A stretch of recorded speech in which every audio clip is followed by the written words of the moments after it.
শুধুমাত্র ক্ষমতার পালাবদলের জন্য মানুষ রাস্তায় নামে নাই। দেশে রাষ্ট্রের নিরাপত্তা বাহিনী নিজের নাগরিককে খুন করে, গুম করে, আপনাদের সন্তানদের চোখ কেড়ে নেয়, পা কেড়ে নেয়, হাত কেড়ে নেয়।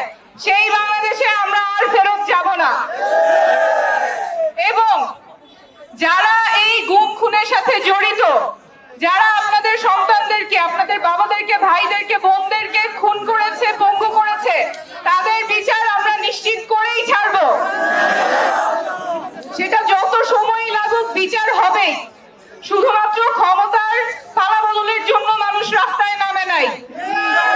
আপনারা রাস্তায় নেমেছেন যাতে দেশটা বদলায়, যাতে দেশটা পাল্টায়, দেশটা যাতে সবার হয়।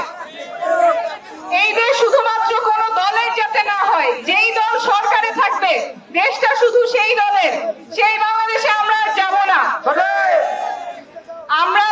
আমরা এমন বাংলাদেশ চাই যেখানে দেশের সকল প্রতিষ্ঠান, সকল মন্ত্রী, সকল সচিব বাংলাদেশের নাগরিকের হয়ে কাজ করবে।